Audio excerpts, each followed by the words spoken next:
বাবু মা ইসমুকে, তোমার নাম কি?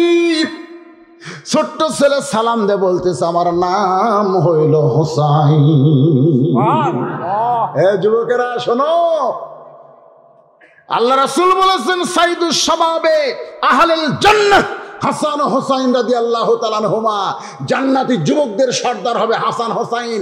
মেসি নেইমার নয়, হাসান হোসাইনকে অনুসরণ করো যদি জান্নাতে যাবার চাও। ধরে কোন কথা ঠিক কিনা? হোসাইন বাতিলের সাথে আপোষ করেনি রে, বাতিলের সঙ্গে আপোষ করেনি, নিজের কল্লা দিয়া জীবন দিয়া নবীর ইসলামকে দুনিয়াতে পতাকা উড়ে দিছে। ধরে কোন কথা ঠিক কিনা? তোমরা কার কার হবা একটু শোনো। আমার নাম হলো হোসাইন। মেয়েরা বলতেছে বাবু তাহলে বুঝতে পারলাম ফাতেমা কি তোমার মা? তো বুঝতেছেন না, আমার তো মা ফাতেমা। ধরে কোন মা কে? একটা মা। তা আমরা যে তোমার মায়ের সঙ্গে দেখা করবার চাই, দরজা যে বন্ধ বাবু, এখন কি করা যায়? হোসেন বলতেছে আমার মায়ের সঙ্গে দেখা করতে গেলে মায়ের অনুমতি লাগবে। সুবহানাল্লাহ না? কি ছেলে, আমার মায়ের সঙ্গে দেখা করতে গেলে মায়ের অনুমতি লাগবে। তো মেয়েরা বলতেছে তাহলে তুমি একটু বাড়িতে যাও, অনুমতি নিয়ে আসো। তো হোসেন খেলাধুলা বাদ দিয়ে দৌড়ে ঢুকতেছে। যখনই ঢুকতেছে ওই ঘরত আবার হযরত আলী আল্লাহর কোরআন শরীফ পড়তেছে। যখন হোসেন ঢুকতেছে ওই সময় আলী কি পড়তেছে? আলী কে হয়? হোসেনের আব্বা। এটা খেয়াল থাকবেন।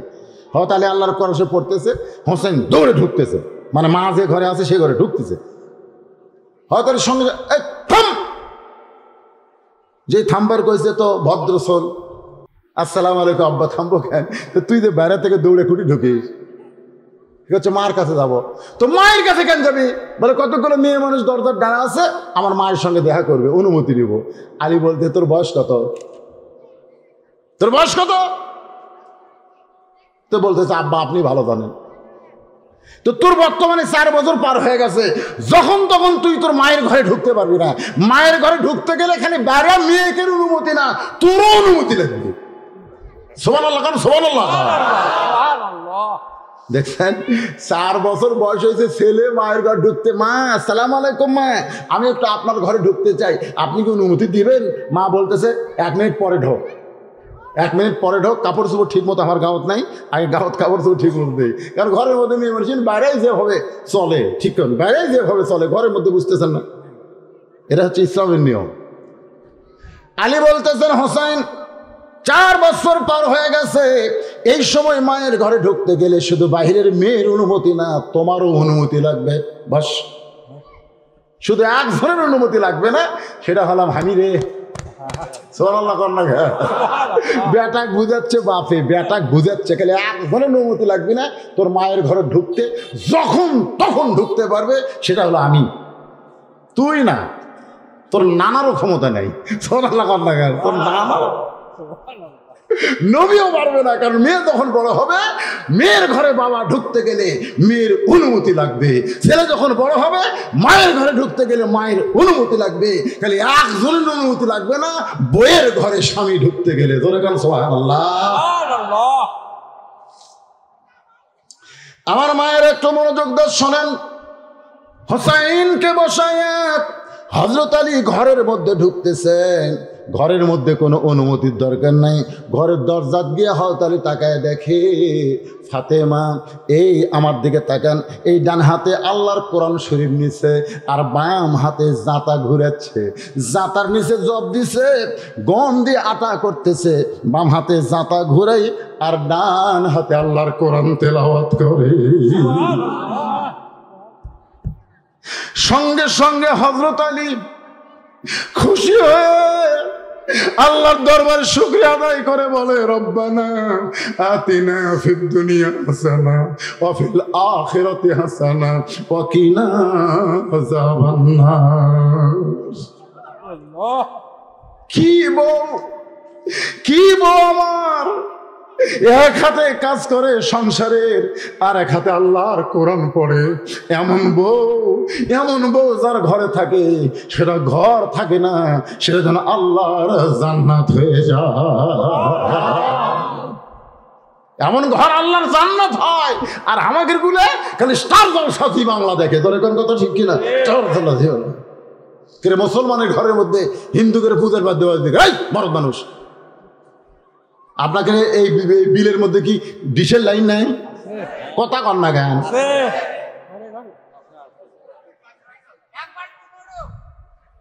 তাহলে এখন ঘরের মধ্যে আপনি ঢুকতেছেন, বউ আপনার কি করতেছে? যাই দেখেন বউ ভারতের চ্যানেল স্টার জলসা দেখতেছে, আর হযরত আলী দরজার যে দেখে বাম হাতে জাতা ঘুরায়, ডান হাতে কোরআন পড়ে।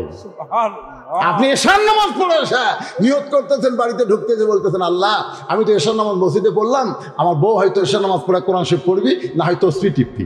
এই নিয়তে আপনি ঢুকে দেখতেছেন, নামাজ পড়েনি, ওই স্টার জলসা দেখতেছেন। হযরত আলী বললেন, মানে ওটা থামাতে কি করা লাগবে? থামান লাগবে তো, মানে জাতা ঘোরানো থামান লাগবে, কোরআন শরীফ পড়াও থামান লাগবে। এখন থামাতে গিয়ে কি করা লাগবে? আসসালামু আলাইকুম ইয়া আহলাল বাইত, আমার আহলে বাইতের উপরে আল্লাহ রহমত বরকতের দরজা খুলে দাও। সঙ্গে সঙ্গে ফাতেমা, সঙ্গে সঙ্গে এটা সাথে সাথে জাতা ঘোরানো বন্ধ, কোরআন পড়াও বন্ধ, ওয়ালাইকুম আসসালাম বলে স্বামীর সামনে এলাইছে। আলী বলতে যে ফাতেমা, তোমার সালাম দেওয়ার সঙ্গে সঙ্গে তুমি জাতা ঘোরান বন্ধ করতে পারো, কিন্তু কোরআন তেলাওয়াত বন্ধ করলা কেন? তুমি কোরআন তেলাওয়াত বন্ধ করলা কেন? কারণ কোরআন আল্লাহর কিতাব, তুমি পড়তেছ, এটা সঙ্গে সঙ্গে বন্ধ করলা কেন?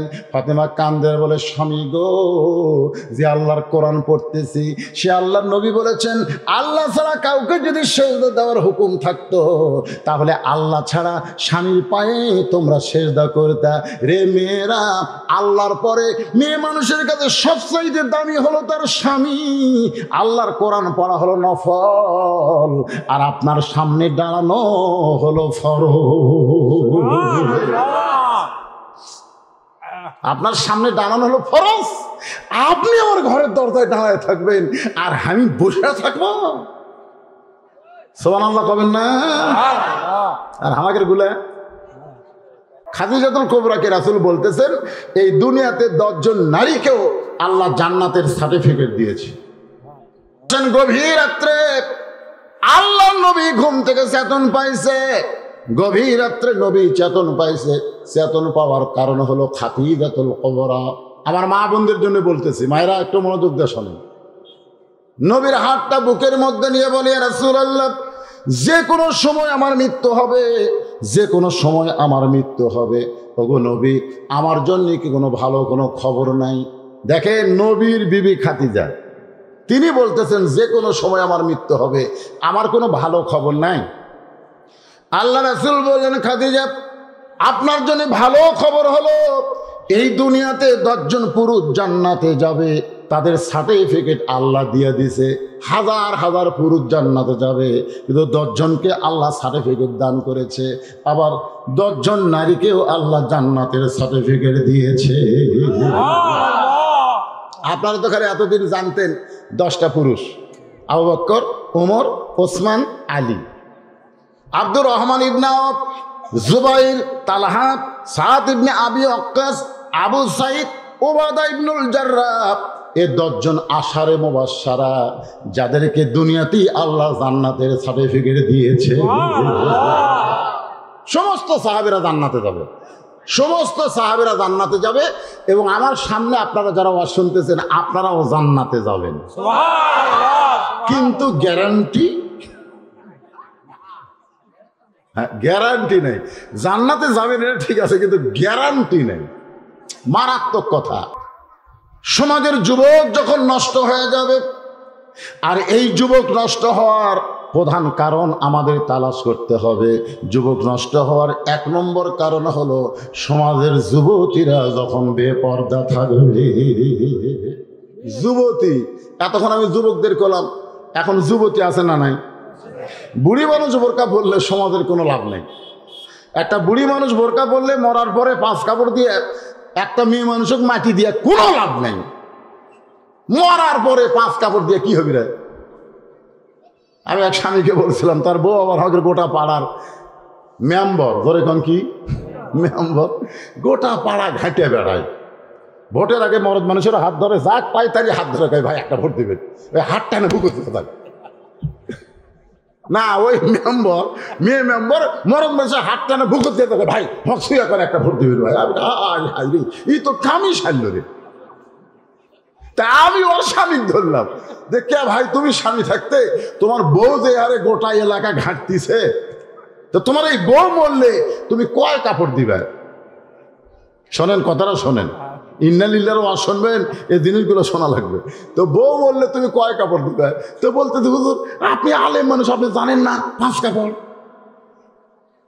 আমি বললাম আমি তো জানি রে পাগলা, মরে গেলে 5 কাপড় তোমার বউ দিয়ে তুমি সেইভাবে বানবে, আর জীবিত অবস্থা আমার বউ যে 5 কাপড়ের জায়গায় 2 কাপড় পরে গোটা এলাকা চষে বেড়াচ্ছে, এখন কি? আপনারা কি মনে করতেছেন মরার পরে 5 কাপড় দিয়ে বুড়ি মানুষ বোরকা পরা সমাজের কোনো লাভ হবে না? জোরে গান কথা ঠিক কিনা? হ্যাঁ, যুবতীরা, যে যুবতীর দিকে সুযোগ পেলে আমরা বুড়েরাও তাকাই। আমরা কিন্তু বুড়া হতে পারি, কিন্তু আমাদের মন বুড়া হয়নি, বুঝলেন? এখনো চোখতে এরকম চশমা দিয়ে, কালো চশমা দিয়ে চোখ টেনে করে আমরা কিন্তু মেয়ে মানুষের দিকে তাকাই, আমরাও তাকাই। যুবতী আর একটা বুড়ির দিকে একটা বুড়া মানুষ পর্যন্ত তাকায় না, কারণ আর দেখার সময় শেষ। আর সেই সময় বোরকা পড়ছে। আমি বুড়ি নানি দাদিদের বলবো, আপনার মনে কষ্ট নিয়েন না, আপনার যৌবনকালে কিভাবে আপনি কাটাইছেন এইটাই কিন্তু আজকে দেখা হবে। আজকে যুবতী কেমন ভাবে চলতেছে আল্লাহ কোরআনে বললেন, অকরনা ফি বুয়ুতিকুন্না ওয়ালা তাবাররাজনা তাবাররুজাল জাহিলিয়াতিল উলা। সুবহানাল্লাহ। সবচাইতে বড় বিপদ হলো সমাজের যুবতী মেয়েরা বেপর্দা হওয়া। মানুষ মরা বিপদ না, বিপদ হলো বেপর্দা নারী সমাজে। জোরে কোন কথা ঠিক কিনা? ভাইজান, গভীর রাত্রে আল্লাহ নবী ঘুম থেকে চেতন পাইছে। গভীর রাত্রে নবী চেতন পাইছে। চেতন পাওয়ার কারণ হলো খাতিজাতুল কুবরা। আমার মা বোনদের জন্য বলতেছি, মায়েরা একটু মনোযোগ দিয়ে শোনেন। নবীর হাতটা বুকের মধ্যে নিয়ে বলে, রাসূলুল্লাহ যে কোনো সময় আমার মৃত্যু হবে, যে কোনো সময় আমার মৃত্যু হবে। ওগো নবী, আমার জন্য কি কোনো ভালো কোনো খবর নাই? দেখেন নবীর বিবি খাদিজা, তিনি বলতেছেন যে কোনো সময় আমার মৃত্যু হবে, আমার কোনো ভালো খবর নাই। আল্লাহ রাসূল বললেন, খাদিজা আপনার জন্য ভালো খবর হলো এই দুনিয়াতে 10 জন পুরুষ জান্নাতে যাবে, তাদের সার্টিফিকেট আল্লাহ দিয়ে দিছে। হাজার হাজার পুরুষ জান্নাতে যাবে, কিন্তু 10 জনকে আল্লাহ সার্টিফিকেট দান করেছে। আবার 10 জন নারীকেও আল্লাহ জান্নাতের সার্টিফিকেট দিয়েছে। আপনারা তো খালি এতদিন জানতেন 10টা পুরুষ, আবু বকর, ওমর, ওসমান, আলী, আব্দুর রহমান ইবনে আওফ, জুবাইর, তালহা, সাদ ইবনে আবি ওয়াক্কাস, আবু সাইদ, উবাদা ইবনুল জাররাহ। এ 10 জন আশারে মুবাশশারা, যাদেরকে দুনিয়াতেই আল্লাহ জান্নাতের সার্টিফিকেট দিয়েছে। সমস্ত সাহাবীরা জান্নাতে যাবে, সমস্ত সাহাবীরা জান্নাতে যাবে। এবং আমার সামনে আপনারা যারা ওয়াজ শুনতেছেন, আপনারাও জান্নাতে যাবেন, কিন্তু গ্যারান্টি, গ্যারান্টি নেই। জান্নাতে যাবেন এটা ঠিক আছে, কিন্তু গ্যারান্টি নেই। মারাত্মক কথা। খাদিজাতুল কুবরাকে রাসূল বলতেছেন, এই দুনিয়াতে 10 জন নারীকেও আল্লাহ জান্নাতের সার্টিফিকেট দিয়েছে। খাদিজা বলতেছে, রাসূলুল্লাহ তাহলে এই 10 জন নারীরা কারা?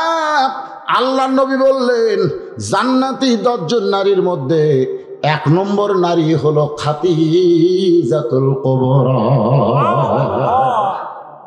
পুরুষের মধ্যে 1 নম্বর আবু বকর, আর নারীদের মধ্যে 1 নম্বর খাদিজা। অন্য নবীর কোন উম্মতেরা জান্নাতের সার্টিফিকেট পায়নি। বিশ্ব নবীর উম্মতকে আল্লাহ এমন দয়া করে জান্নাতের সার্টিফিকেট দিয়ে দিয়েছে। সুবহানাল্লাহ। আল্লাহ বললেন, ফাদখুলি ফি ইবাদি ওয়াদখুলি জান্নাতি। কি সার্টিফিকেট দেখছেন? আল্লাহ বলতেছেন, তোমরা শুধু বান্দা হয়ে যাও, তোমরা আমার গোলাম হয়ে যাও, আমার হুকুমকে তোমরা মেনে নাও, আমি আল্লাহ তোমাদেরকে জান্নাতের মধ্যে ঢুকাইয়া দিলাম। শাব্দিক অর্থ দেখেন, ফাদখুলি ফি ইবাদি, দাখিল হও আমার গোলামের ভিতরে, ওয়াদখুলি জান্নাতি, জান্নাতের মধ্যে দাখিল হয়ে যাও। সুবহানাল্লাহ। সাহাবীরা বললেন, ইয়া রাসূলুল্লাহ, এই আয়াতের মধ্যে তো বান্দার দাখিল হওয়া, জান্নাতে দাখিল হওয়া, কিন্তু কবরের কথা তো নাই। কারণ আমরা তো জানি জান্নাতে যাওয়ার গেলে আগে কবরের মধ্যে ঢোকা, আগে মরা লাগবে, কবরের মধ্যে ঢোকা লাগবে, 50,000 বছর থাকা লাগবে, তারপরে জান্নাতে যাবে হাসর নাসরের পর। যেরকম বিএনপির একটা নেতা কয়েকদিন আগে শালা নাস্তিক, আরিফ বিন হাবিবের মাহফিলে এরকম লোকমা দিয়েছিল। তিনি বলছিলেন যে রাসূল মেরাজে গিয়ে দেখছেন কতগুলো মানুষের এখন জিবা টানতেছে, জিবার মধ্যে বসি ঢুকাই দিছে, কতগুলো চোখ উপাচ্ছে, এগুলো রাসূলকে দেখানো হয়েছে। তো ওই নাস্তিক বিএনপির লোক বলতেছে যে এগুলো তো মরার পরে হাসরের পরে জান্নাতে যাবে, জাহান্নামে যাবে, তাহলে এখন নবী মেরাজে গিয়ে দেখলো কেন? ওরে বুঝাই কেমনে? কেরে পাগলা, তোরা চাঁদে যাবার যায়, চাঁদে যাইতে তোদের কত সময় লাগছে, তারপরে তোরা আজ পর্যন্ত মঙ্গল গ্রহে যেতে পারলি না, এখানে যাওয়ার স্বপ্ন দেখতেছিস। আর আমার নবীকে আল্লাহ 7 আসমান পাড়ি দিয়া আরশে আজিমে নিয়ে গেছে। তোরা বলেন কথা ঠিক কিনা? আবার আল্লাহ যদি চাই কিয়ামত পর্যন্ত যা হবে, আগে নবীকে দেখাবার পারে না? এজরকান দেখাবার পারে না? ইমান নাই, আর ইমান না থাকার কারণে ওর তো কই শালা নাস্তিকদের আবার এরকম মঞ্চ বসায়, আমরা বিপদে পড়ে যাই। তো হুঁসিয়া মুখে গোটাল মুখর দিকে তাকালি মেয়া না মরদ বোঝার উপায় নেই। একটা মরদ মানুষের তো চিহ্ন আছে রে ভাই, চেনাই মরদের চিহ্ন নাই? প্রতিদিনই স্বামী খালি দাড়ি মুছ কামাই, বইয়ের হয়ে গেছে রাগ। বউ করছে দেখো একটা জিনিস তোমাকে দেখাবো, আসো। তো স্বামীকে কি দেখাবা? বলে ড্রেসিং টেবিলের সামনে আসো। ড্রেসিং টেবিলের সামনে স্বামীকে বলতে কি দেখাচ্ছে? বলে দেখো তোমার মুখ আর আমার মুখ একই মুখ। দেখেন বউ কি ভালো, তোমার মুখ, কারণ বউ চাই আমার স্বামী দাঁড়িয়ে তুলে, আমার স্বামী মাথা টুপি দিলে অন্য কোনো নারী আমার স্বামীর দিকে নজর দিবে না, সবাই ভাই বলবে না, চাচা বলবি। জোরে কোন কথা ঠিক কিনা? কারণ প্রত্যেকটা মেয়ে চাবে তো আমার স্বামী সবাই চাচা কো, তাহলে আমার স্বামীর কাছ থেকে সরে যাবি, আমি একলা পাবো। তোর কোন কথা ঠিক কিনা? এই জন্যই বলতেছে দেখো তোমার মুখ আর আমার মুখ একই মুখ। আল্লাহ যদি আমাকে মোজ দিত, বউ বলতেছে আল্লাহ যদি আমাকে মোজ দিত, আল্লাহ যদি আমাকে দাড়ি দিত কেমন হতো? স্বামী কয়, মেয়ে মানুষের কোনোদিন দাড়ি মোছ হয়? মেয়ে কয়, এই পুরুষ মরদ মানুষ কোনোদিন দাড়ি মোছ চাচা হয়? লজ্জা লাগে না? আল্লাহ তোমাকে যেটা ভালো লাগবে সেটা দিছে, আর তুমি একে চাইছে ফেলে দাও, তার মানে কি? একটা চিহ্ন আছে না নাই? কথা মন খারাপ করেন না, খুব কষ্ট করেছি আমি। পাইলস অপারেশনের রুগী, আমাকে ডাক্তার বলেছে এরকম রাস্তা যাওয়াই চলবে না। আচ্ছি একটু শোনেন, মনে কষ্ট নিয়ে লাভ নেই। যুবকদের ভালো করতে হবে, আমার মা বোনদের যুবতীদের ভালো হতে হবে। সমস্ত বিপদ থেকে কোরআনের কারণে আল্লাহ আমাদের হেফাজত করবে। ওয়াজটা শোনার দরকার আছে না নাই? বিষয়টা হলো ইজা আসাবাতুহুম মুসিবাতুন ক্বালু ইন্না লিল্লাহি ওয়া ইন্না ইলাইহি রাজিউন। আল্লাহ রাসূল নিজের বিবিকে অত্যন্ত ভালোবাসতেন। নবীর জীবনী পড়ে দেখেন, নবী কিন্তু নিজের বিবিদের অত্যন্ত ভালোবাসতেন। নবী যখন বিবির কাছে যাইতেন কোনোদিন নবী হিসাবে যায়নি। সুবহানাল্লাহ। আমরা তো আমাদের বউয়ের কাছে হুজুর হয়ে যাই। অনেক সময় আমি কিন্তু আর বউকে বলি এই জুতাটা নিয়ে আসো তো, আমার বউকে বলি আমার জুতাটা নিয়ে আসো তো। জুতা তখন এই জুতা ধুলে কেন রে, মুছবার পারিস না? আমার বউ তখন ভয়ে ওই ওই অন্যান্য আঁচল দিয়ে মোছে। আমি তখন বলি মুজেরা পাওয়ার দিয়ে দিত, মানে আমার পাওয়াত বউ বলতেছি মুজেরা পাওয়ার দিয়ে দিত। বউ তখন পাওয়াত মুজে দিয়ে দিচ্ছে, তা থেকে বউ কই এটা কি রে, মানুষ না দজ্জাল রে। মানে আমরা যখন বইয়ের কাছে গেছি তখন পীর সাহেব হুজুর হয়ে আছি, আর নবী যখন বিবির কাছে গেছে কোনোদিন তিনি নবী হয় নাই, স্বামী হিসাবে থেকেছে। ধরে কারণ সুবহানাল্লাহ। কারণ আল্লাহ কোরআনে বলেছেন হুন্না লিবাসুল লাকুম ওয়া আনতুম লিবাসুল লাহুন্না। স্বামী হলো বিবির পোশাক, বিবি হলো স্বামীর পোশাক। বড় একটা মিষ্টি লাউ মা আয়সা করতে পারতেছে না, বটির মধ্যে দেয়, ওই বটি পড়ে যায়, না কুমড়া পড়ে যায়। রাসূল দেখলো আচ্ছা বিপদ, তখন নবী গিয়ে ওই মিষ্টি লাউটা নিয়ে নিজেই কুটলেন। আয়েশা বলতেছেন আপনি আল্লাহর নবী। রাসূল বলতেছেন নবী বাইরে, ভিতরে কোনো নবী না, আমি হলাম স্বামী, তুমি আমার বিবি। জোরে কোন সুবহানাল্লাহ। উম্মাহাতুল মুমিনিন আয়েশা বলেন আমি যখন নবীর জন্য খাবার বাড়ি, নবী নাই, দেখি নবী মশকে করে পানি নিয়ে আসতেছে। আল্লাহ নবী বলেন আয়েশা আপনি মহিলা দুর্বল, আপনি পানি আনতে পারবেন না, আমি পানি এনে দিব, আমি হলাম সবল পুরুষ। আয়েশা বলে আল্লাহর নবী, নবী বলেন এখন নবী না, এখন হলাম স্বামী, আর তুমি আমার বিবি। আল্লাহর নবী সুবহানাল্লাহ। খাদিজাতুল কুবরাকে নবী বলতেছে যে খাদিজা আপনি তো জান্নাতের 1 নম্বর হয়ে গেলেন, মাশাআল্লাহ। মেয়েদের মধ্যে জান্নাতে 2 নম্বর কে হলে ভালো হয়? কারণ পুরুষের মধ্যে 2 নম্বর জান্নাতি উমর, 3 নম্বর ওসমান, 4 নম্বর আলী। তাহলে মেয়েদের মধ্যে 2 নম্বর কে হলে ভালো হয়? খাদিজা বলতেছে ইয়া রাসূলুল্লাহ আমার কাছে যখন জানতে চাচ্ছেন, আমার কাছে জানতে চাওয়া মানে আপনি আমাকে বিবির অধিকার দিয়ে স্বামীর অধিকার ফলাচ্ছেন। সুবহানাল্লাহ বলেন। সুবহানাল্লাহ। কেন আপনি সব জানেন, আমার নবী জানে কে জানে না? কে জানায়? আল্লাহ জানে। নবীকে কে জানায়? আল্লাহ জানে। অনেকে বলে সব আল্লাহ জানে, নবী জানে না। কতগুলো এরকম বদমাইশ নাই? অথচ সাহাবীরা যখনই কোনো কিছু বলতেছে তখন বলে আল্লাহ রাসূলই ভালো জানে, আল্লাহ রাসূল ভালো জানে। তার মানে কি কোনো সাহাবী বলছে, একটা হাদিস বার করেন, সাহাবীরা বলছে আল্লাহ ভালো জানে, এ কথা কোনো সাহাবী বলেনি। সাহাবীরা বলছে আল্লাহ রাসূল ভালো জানে, আল্লাহ রাসূল ভালো জানে। আর আমরা কই আল্লাহ জানে রাসূল জানে না। হ্যাঁ বলতে হবে আল্লাহ রাসূল ভালো জানে, কারণ সব কিছু জানে কে? আর জানায় কার? ক্ষমা করো জানায়। মা ইয়ান্তিকু আনিল হাওয়া ইন হুয়া ইল্লা ওয়াহয়ুহা। আল্লাহু আকবার। আল্লাহর বান্দা একটু খেয়াল করেন, মা খাদিজা বলতেছে ইয়া রাসূলুল্লাহ আপনি যখন আমার কাছে জানতে চাচ্ছেন, আমার কাছে শুনতে চাচ্ছেন, তাহলে ফাতেমাকে 2 নম্বরে রাখলে ভালো হয়। খাদিজা হলো 1 নম্বর, ফাতেমা হলো জান্নাতের কয় নম্বর? 2 নম্বর। রাসূল মুস্কি হাসি দিয়া খাদিজার কবলে একটা চুমু দিয়ে বললেন খাদিজা আপনার পেট থেকে আল্লাহ 4টা কন্যা দিয়েছে, আপনার পেট থেকে 4টা কন্যা দিয়েছে। একটা হলো রোকেয়া, একটা হলো কুলসুম, একটা হলো জয়নাব, একটা হলো ফাতেমা। আপনি অন্য 3টা মেয়ের কথা না বলে আপনি সরাসরি ফাতেমার কথা কেন বললেন? আপনি তো বলতে পারতেন আল্লাহ 2 নম্বর জান্নাতি কুলসুমারে দেখ, আল্লাহ 2 নম্বর জান্নাতি জয়নবকে দেখ, আল্লাহ 2 নম্বর জান্নাতি রোকেয়াকে দেখ। অন্য 3টা মেয়ের কথা না বলে আপনি সরাসরি ফাতেমার কথা কেন বললেন? খাদিজা বলে নবী গো আপনি আমার কপালে চুমা দিয়েছেন, আমি আপনার কপালে চুমা দিবার চাই। ধরে মা খাদিজা নবীর কপালে চুমু দিয়ে বলেন নবী আপনি আল্লাহর নবী হতে পারেন, কিন্তু আপনি জানেন না, আমি জানি, কারণ আমি হলাম মা। আপনি আল্লাহর নবী, আপনি জানেন না, কারণ আপনি যে বাবা। আপনি জানেন না তো আমার 4 মেয়ের মধ্যে কোনটা কেমন, ওটা আপনি জানেন, ওটা আমি জানি, কারণ আমি উদরে ধারণ করছি। উদরে ধারণ করলে বোঝা যায়।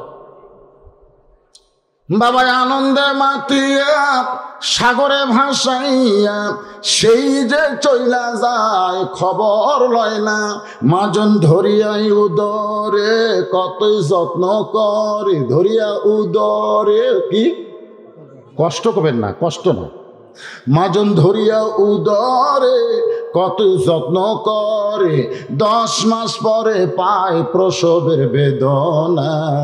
ইমাম গাজ্জালি বলেছেন প্রত্যেকটা যুবতী মেয়ে বিয়ে হওয়ার পরে যখন সন্তান গর্ভে ধারণ করে সঙ্গে সঙ্গে আল্লাহ তার মাসিক ব্যায়াম বন্ধ করে দেয়। প্রত্যেকটা যুবতী মেয়েরা মাসে 3 দিন 5 দিন তাদের একটা অসুখ হয়, যে অসুখ হইলে তাদের নামাজ পড়া যায় না, তারা রোজা রাখতে পারবে না, তারা কোরআন শরীফ স্পর্শ করতে পারবে না। ধরে কোন কথা ঠিক কিনা? কিন্তু যেই মাত্র পেটে বাচ্চা আসে সঙ্গে সঙ্গে আল্লাহ অসুখ বন্ধ করে দেয়। ইমাম গাজ্জালি বললেন অসুখ বন্ধ করার কারণ হলো পেটে সন্তান থাকা অবস্থায় মা যেন ইবাদতের কোনো কমতি না হয়, এই জন্য আল্লাহ অসুখ বন্ধ করে দিল। কারণ মায়ের ইবাদতের সাথে আল্লাহ পেটের বাচ্চারও সম্পর্ক গড়ায়া দেয়। আপনারা কি মনে করতেছেন মা পেটে বাচ্চা নিয়ে রুকুর থেকে যখন শেষদাত গেছে 3 মাসের বাচ্চা পেটের মধ্যে চাপা খাচ্ছে, চাপা এরকম পেট রুকুর থেকে শেষদাত বুঝতেছেন না, পেটের একটা চাপ লাগছে। ফেরেশতাকে আল্লাহ তোমার বান্দি শেষদাত গেল আর পেটের নিয়ে নামাজ পড়তেছে। এই মা শুধু নিজে নামাজ পড়তেছে না, পেটের বাচ্চাকেও নামাজের তালিম দিচ্ছে। সুবহানাল্লাহ বলুন না কেন? বাবা তালিম দিবে 7 বছর বয়স থেকে, আর মা তালিম দেয় পেটের ভিতর থেকে। জোরে কেন? কঠিন রমজান মাস, 16 ঘন্টা 15 ঘন্টা দিন পেটের মধ্যে বাচ্চা। দাদি এসে বলতেছে বৌমা বৌমা রোজা থাকো না, রোজা থাকো না। এ রোজা থাকবার যায় পেটের বাচ্চা কিন্তু দুর্বল হবে। এ রোজা থাকো না, এরকম শাশুড়ি আছে না? নাই দরকার আছে না? পেটের বাচ্চা কিন্তু দুর্বল হবি, রোজা থাকো না, পরে থাকো, সোলাগে হোক। তখন মা বলতেছে দরকার হলো মরে যাব, কিন্তু আল্লাহর ফরজ রোজা আমি ছাড়বো না। অন্যান্য সময় যখন পেট হচ্ছিল না তখন এমনি তো মাসে 3 দিন 5 দিন আমি রোজা রাখতে পারি নাই অসুখ হওয়ার কারণে, কিন্তু পেটে বাচ্চা থাকার কারণে আমার কোনো অসুখ নাই। আল্লাহর হস্তে এই বছর আমি 30টা রোজা করতে চাই। এই নিয়তে মা যখন রোজা শুরু করে দেয়, মায়ের নারীর সাথে পেটের বাচ্চার কিন্তু খাওয়ার সম্পর্ক। ধরে কোন কথা ঠিক কিনা? মাও খাচ্ছে না, বাচ্চারাও খাওয়া হচ্ছে না। ফেরেশতাকে আল্লাহ আল্লাহ আল্লাহ দেখো আল্লাহ, মা বয়স্ক 16টা ঘন্টা না খায় থাকুক, রোজা থাক, কিন্তু পেটের বাচ্চা ছোট, মার খাওয়া হয় না, লারির কানেকশন তো বন্ধ হয়ে গেল। আল্লাহ কই ফেরেশতা সাক্ষী থাক, যেই মা পেটে বাচ্চা নিয়ে রোজা রাখলো ওই মা শুধু রোজা রাখলো না, পেটের বাচ্চাকেও রোজাদার বানিয়ে দিল। পেটের বাচ্চাও রোজাদার হয়ে গেল। আজকে কেন এই বাচ্চাগুলো কোরআনের মাদ্রাসায় গেছে? কেন এই বাচ্চাগুলো আজকে মাহফিলের সামনে বসেছে?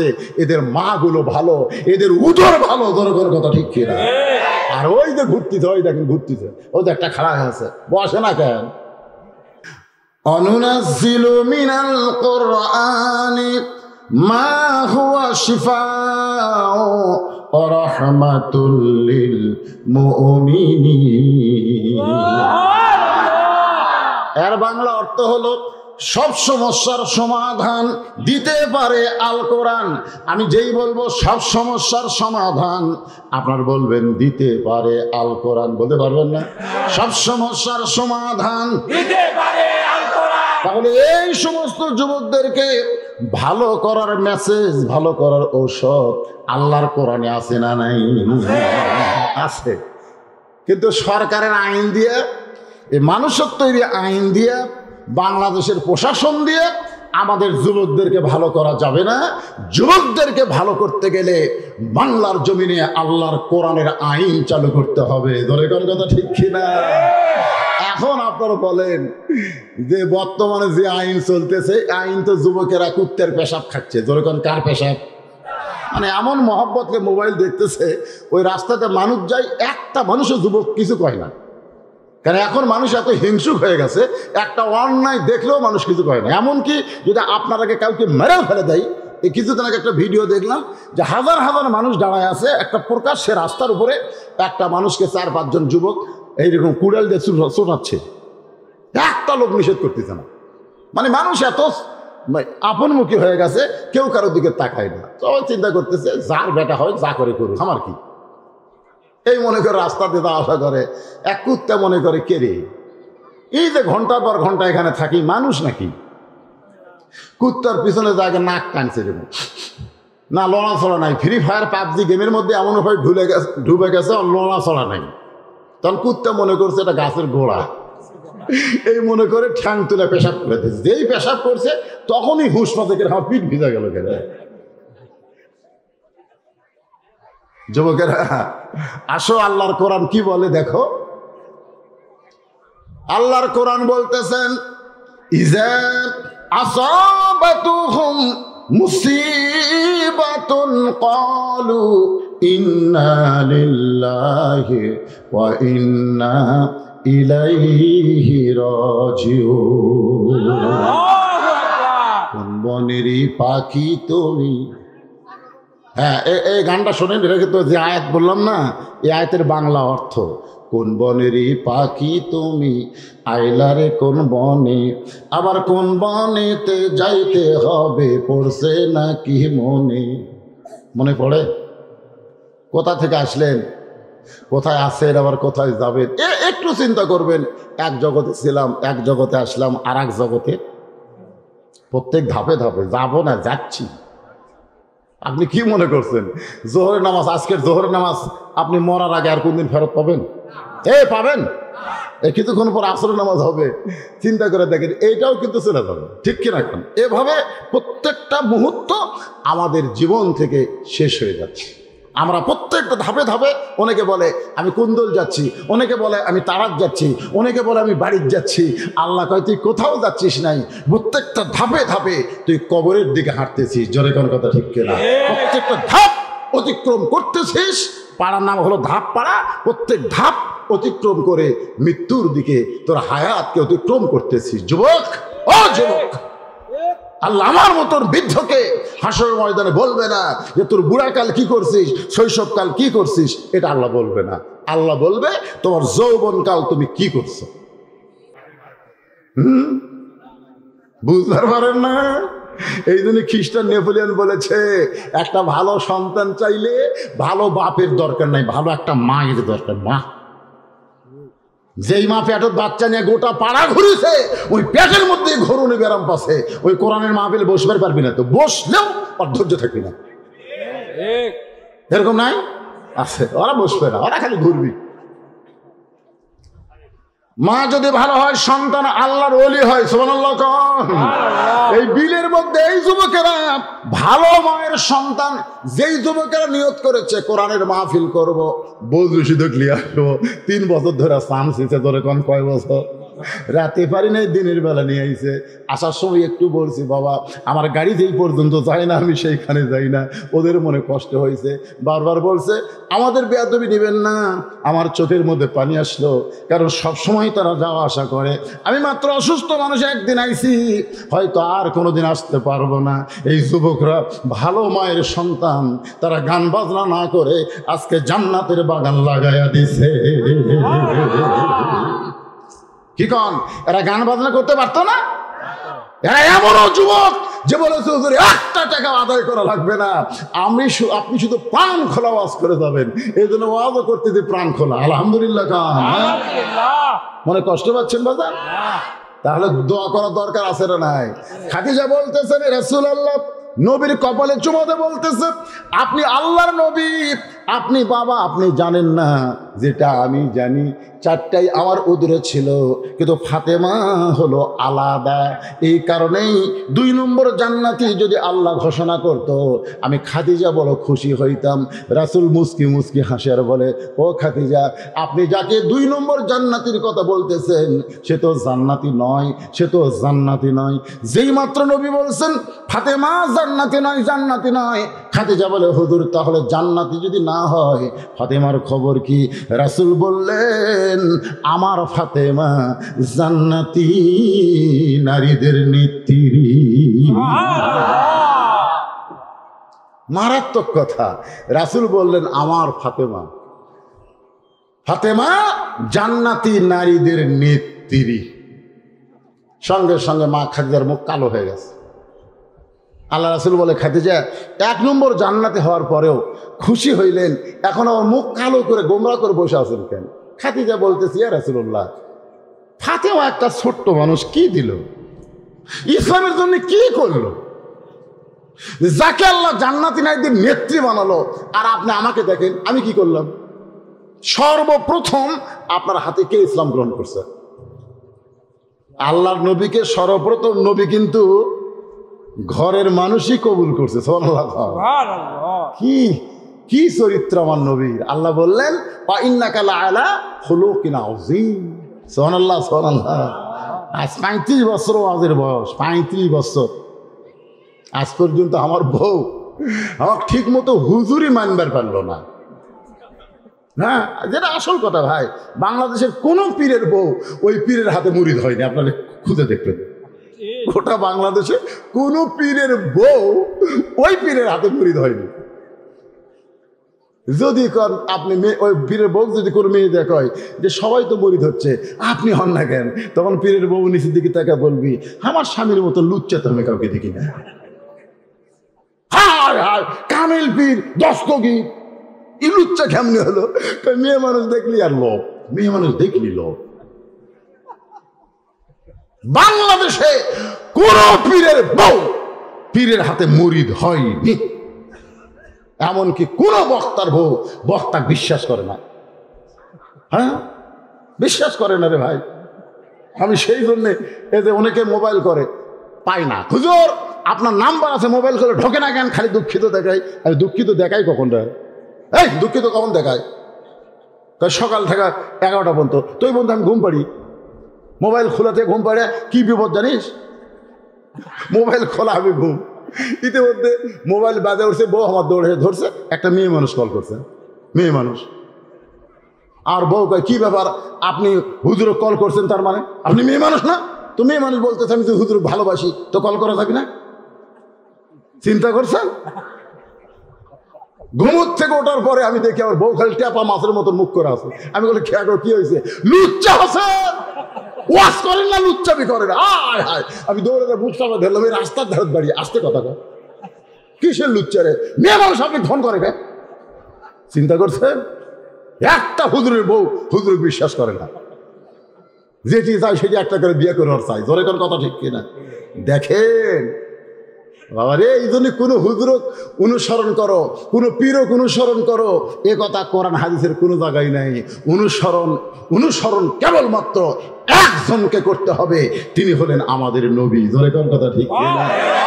আল্লাহ বললেন কুল, হুজুর আপনি বলেন, ইন কুনতুম তুহিব্বুনাল্লাহ ফাত্তাবিউনি ইউহিব্বুকুমুল্লাহ ওয়া ইয়াগফির লাকুম যুনুবাকুম ওয়াল্লাহু গফুরুর রহিম।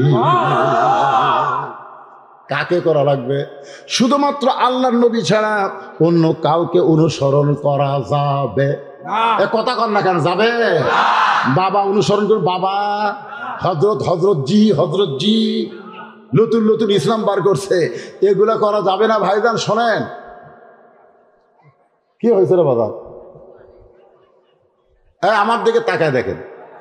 নবী ফজরের নামাজ পড়ে সাহাবীর দিকে মুখ ঘুরেছে। 2 ওয়াক্ত নামাজের পরে নবী সাহাবীর দিকে মুখ ঘুরাই, একটা হলো ফজর আর একটা হলো আসর।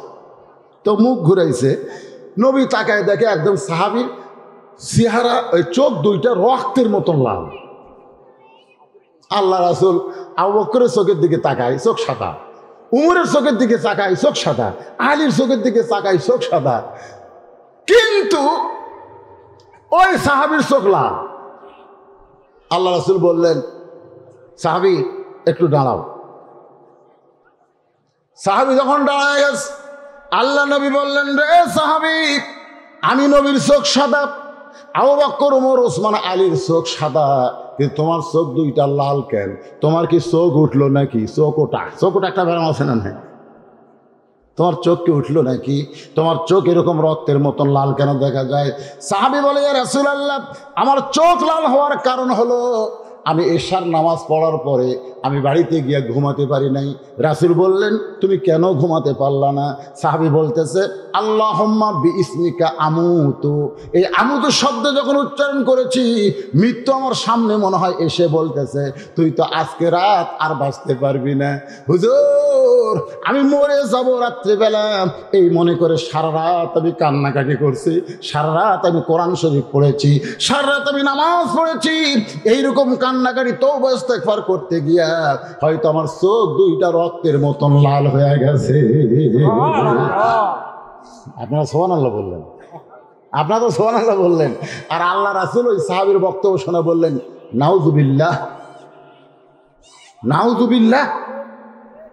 সমস্ত সাহাবীরা চমকে বলতেছে, ইয়া রাসূলুল্লাহ, যেই সাহাবী সারা রাত তওবা করছে, কান্নাকাটি করছে, কাঁদতে কাঁদতে চোখ দুইটা রক্তের মতো লাল করছে, তারপরে আপনি সুবহানাল্লাহ না বলে নাউযুবিল্লাহ বলার কারণ কি? আল্লাহ রাসূল বললেন, এই নতুন ইসলাম কোথায় পেল? আমার প্রশ্ন হলো, এই নতুন ইসলাম কোথায় পাইল? আমার নবীর ইসলাম হলো এশার নামাজ পড়ে তোমরা গাল গল্প না করে ঘুমায় যাও, এটা হলো আমি নবীর ইসলাম। গাল গল্প না করে তোমরা ঘুমিয়ে যাও। অমিনাল লাইলি ফাতাহাজ্জাত বিহি নাফিলাতাল লাক, যদি তুমি ভাগ্যবান হও তাহাজ্জুদের নামাজ আদায় করো, যদি না পারো ফজরের নামাজ জামাতে আদায় করবা, এশা থেকে ফজর ঘুম পাড়বা, পুরা ইবাদতের সওয়াব আল্লাহ তোমাকে দিয়ে দেবে। আমার ইসলাম মাতাকুমুর রাসূলু ফাখুযুহু ওয়া মা নাহাকুম আনহু ফান্তাহু। আমি নবী এশার নামাজ পড়ে বাড়ির যায়, আমার বউ আয়েশা যেদিন যার কাছে যাই তার বুকের মধ্যে নিয়ে আমি শুয়ে থাকি, আমি নবী বউকে শুয়ে থাকি। তুই কাকলে আসলো? সাহাবী কয়, হুজুর আমার বউ কয়েকবার ডাকছে, কিন্তু আমি বলি মরে যাবো, মরে যাবো। নবী কয়, পাগলা, মরার জন্যই তো আমরা রে দুনিয়াতে আছি কি থাকার জন্যে? মরেই তো যাবো, ঘুমের মধ্যে মরবো, আরো মজা। জোরে কর কথা, ঠিক কিনা? কারণ আমি এশার নামাজ পড়ছি, ফজর নামাজ পড়বো, এই নিয়ত করেই তো ঘুমিয়ে গেছি। যদি মরে যাই তো জান্নাত মরাও সারা, জান্নাত যাওয়াও সারা। জোরে কর কথা, ঠিক কিনা? তো তুই বউকে বুকের মধ্যে নিলি না, সারা রাত কান্নাকাটি করলি। এই নতুন ইসলাম আমি নবীর ইসলামে চলবে না। আপনারা বলেন তো, এই জন্য আমরা অনুসরণ করবো কাকে? আল্লাহ রাসূলকে। ভাই রে, এই যে আজে বাদে বাবা টাবা হাবা গাবা এগুলো কিন্তু চলবি না। কি বিলের মধ্যে এগুলো চলতেছে নাকি? এইগুলা কিন্তু চলবি না। যদি চলে আপনি বিপদের মধ্যে আছেন, ইন্না লিল্লাহর মধ্যে আপনি আছেন। একটু মনোযোগ দেন। রাসূল বলতেন যে খাদিজা, আপনার মুখটা কালো হওয়ার পিছনে কারণ কি? খাদিজা বলতে যে হুজুর, আমি সর্বপ্রথম আপনার হাতে ঈমান গ্রহণ করেছি। তার মানে কি বোঝা গেল? সর্বপ্রথম যদি বউ হইয়া নবী বলে স্বীকার করে, তাহলে নবীর ভিতরে কোনো কমতি আছে? কথা কম। এই জন্য আল্লাহ রাসূল বলেছে, সাহাবীরা, এই সাহাবীরা, তোমরা আমার যা জানো, তোমরা আমার যা জানো তাই জনগণের কাছে প্রকাশ করো, গোপন করার দরকার নাই। আমার বাহিরেও যেমন ভিতরেও তেমন। সুবহানাল্লাহ। আমি ঘরের মধ্যেও আমলযোগ্য, ঘরের বাহিরেও আমলযোগ্য। আর আমরা হুজুরেরা, তোমরা আমাকে যা বাইরে জানো তাই কও, ভিতরের কথা জানো কইও না, জুতার বাড়ি খাওয়া লাগবে। জোরে কোন কথা, ঠিক কি না? খাদিজা বললেন, ইয়া রাসূলুল্লাহ, আমার যত সম্পদ ছিল আমি সব সম্পদ আল্লাহ রাস্তায় দান করেছি, আমি কিছুই রাখি নাই। আপনি গরিব নবীর সঙ্গে সংসার করতে গিয়া একাধারে 3 দিন পর্যন্ত না খেয়ে থেকেছি। ওগো আল্লাহর নবী, এত কষ্ট করার পরে আমি 1 নম্বর জান্নাতি, আর আমার ফাতেমার কোনো কষ্ট হয়নি, কোনো কষ্ট করেনি। তাকে আল্লাহ জান্নাতে নারীদের নেত্রী কেন বানাইলো? ওগো আল্লাহর নবী, আমি বিবি হিসাবে খাদিজা আপনার কাছে জানতে চাই। আল্লাহ রাসূল আবার মা খাদিজার কবরে একটা চুমা দিয়ে বললেন যে, তুমি মা হইয়া এরকম হিংসা করতেছে কেন? সুবহানাল্লাহ। নবী তো নবী হয়ে খাদিজার সাথে গল্প করতেছে না, স্বামী হয়ে। তা আপনি মা, আপনি 1 নম্বর জান্নাতি, আলহামদুলিল্লাহ। আপনার মেয়ে জান্নাতে নেত্রী, আলহামদুলিল্লাহ। এখানে তো হিংসা করার কথা না। খাদিজা বলতে যে, হুজুর আপনি পুরুষ মানুষ তো, এজন্য আপনাকে হিংসা কম, কিন্তু আমাদের মেয়ে মানুষের খুবই হিংসা হয় রে। একজন প্রধানমন্ত্রী থাকলে আর একজন প্রধানমন্ত্রী অসুস্থ, সাবেক প্রধানমন্ত্রী অসুস্থ হলেও ওর ওপর ঠাসি। জোরে কোন কথা, ঠিক কি না? কি হিংসা, কি হিংসা! এই হিংসা কিন্তু আপনার বাড়িতে আছে, আমার বাড়িতে আছে, সব বাড়িতে আছে না না? জোরে কোন আছে না? দেখবেন বেটার বউ আর শাশুড়ির মধ্যে হিংসা আছে, কিন্তু বেটা আর বাপের মধ্যে হিংসা নেই। আছে? আছে, কোনো হিংসা নেই। এই জন্য মেয়েদের হিংসা বেশি।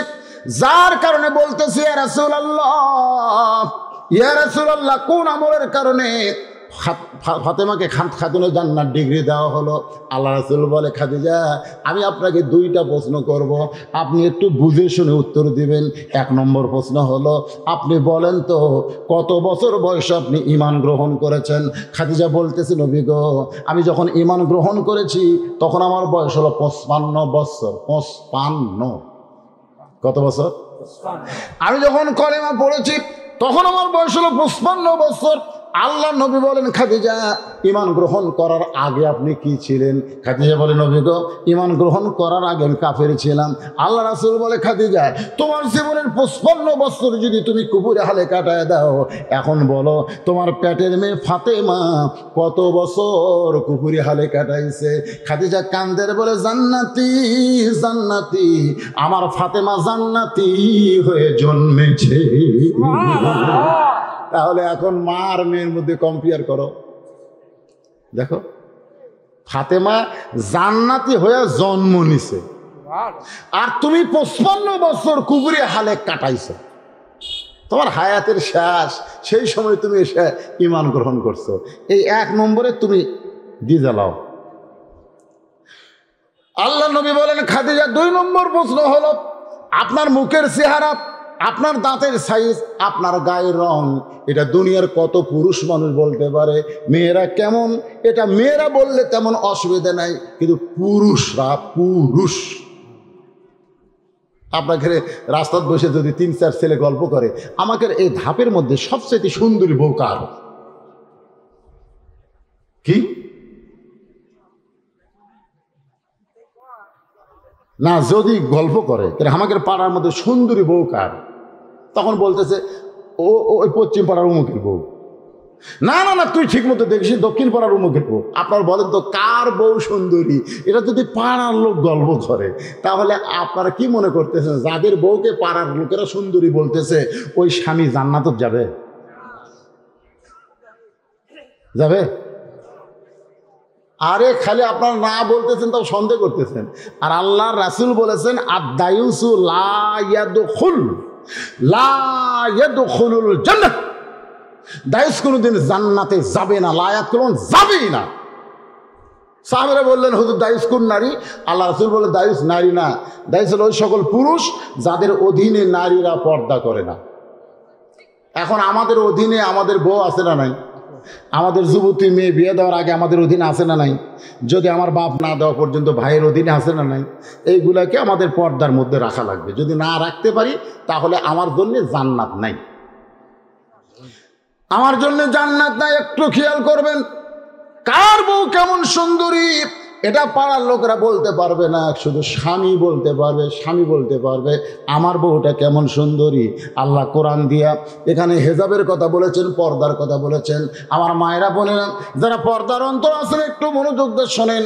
রাসূল বলতেছেন, খাদিজা আপনার নাকের সাইজ কেমন, মুখের সাইজ কেমন, দাঁতের সাইজ কেমন, এটা দুনিয়ার কত পুরুষ মানুষ বলতে পারে। শুধু বলতে যে পুরুষ মানুষ বলতে পারে। আর আমার ফাতেমা, জোরে কোন সুবহানাল্লাহ। খাদিজা বলতে যে হুজুর আমার নাকের সাইজ, মুখের সাইজ, গায়ের রং দুনিয়ার হাজার হাজার পুরুষ দেখেছে। কারণ আমি যখন আপনাকে বিয়ে করি তখন আমি 40 বছর বয়স, মক্কার সবচাইতে ধনবতী রমণী, সবচাইতে আমার চাইতে ধনী কেউ ছিল না। আমার হাজার হাজার ব্যবসা ছিল। এই ব্যবসার তদারকি করতে গিয়া ম্যাডাম সাজে, ব্যবসার তদারকি করতে গিয়ে কি সাজছে? ম্যাডাম সাইজে আমি যখন কাজ কাম করছি, অনেক কর্মচারী আমার দিকে তাকে তাকে দেখছে। আমার নাকের সাইজ, মুখের সাইজ, দাঁতের সাইজ অনেক পুরুষ মানুষ জানে, দেখেছে, চিনে। হ্যাঁ, আর কয়েকটা মেয়ে মানুষ মা ফাতেমার সঙ্গে দেখা করবে। কয়েকটা মেয়ে মানুষ, কি মানুষ? মেয়ে মানুষ দেখা করবে। আসে তাকে দরজা বন্ধ, দরজা বন্ধ দেখে মেয়েরা দরজার ডালে আছে, কি করা যায়? ইতিমধ্যে দেখে এরকম একটা পুচকা বাচ্চা রাস্তায় খেলাধুলা করতেছে, খুব ছোট, 4-5 বছর একটা বাচ্চা খেলাধুলা করতেছে। তো মেয়েরা ডাকতেছে, বাবু আসো তো, আসসালামু আলাইকুম। বাচ্চা আবার সালাম জানে, যাকে দেখে তাকে সালাম দেয়, বুঝলে? এরাও কিন্তু সালাম দেয়, দেয় না কেন বাবা? সালাম। আমার এলাকার এক হিন্দু, আমার তো মাদ্রাসা আছে, এক হিন্দু কয়, হুজুর আপনার মাদ্রাসার বাচ্চারা এত ভালো, আমাকেও সালাম দেয়। আমি কইলাম, আমরা হিন্দু মুসলমান চিনে না, মুরব্বী দেখলি মারে।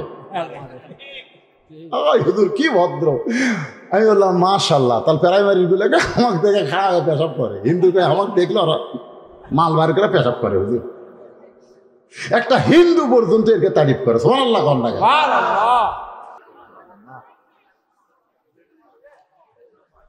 কি হয়েছে ওখানে, কি হলো?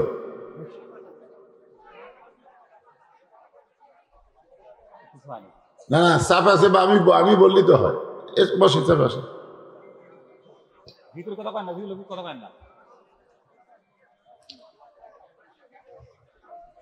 হ্যাঁ আপনারা একটু জমে জমে বসেন। বিশেষ করে এই ধাপ তেঁতুলিয়া ধাপ পাড়ানো যারা আছেন তারা একটু পরে বসেন, কারণ আপনারা হলেন মেজবান, আর যারা বাহির থেকে আসতেছে তারা হলো মেহমান। তারা কি মেহমান। আল্লাহ রাসূল বলেছেন মেহমানকে বসতে দেওয়া সুন্নাত। মেহমানকে বসতে দেওয়া কি সুন্নাত। তো আপনারা গ্রামের লোকেরা যদি আগে বসে থাকে আর ওরা আসে যদি ছায়ার মধ্যে জায়গা না পায়, রোদের মধ্যে যায়, ওরা কষ্ট পাবে। এই জন্য আপনারাই দরকারে রোদে গিয়ে বসেন। আর যারা বাহির থেকে এসে এই ধাপ তেঁতুলিয়া ছাড়া যারা বাহির থেকে এসেছেন তারা সামনে নিচে বসেন, কারণ তাদেরকে বসতে দেওয়া সুন্নাত। এই কারণে তারা হলো মেহমান আর আপনারা হলেন মেজবান। মেজবান বলছেন আপনারা দাওয়াত করছেন, ঠিক না? ঠিক। হ্যাঁ হইচই না, এরকম তো হয় না। আমি তো তারা সে কথা বলেন কেন?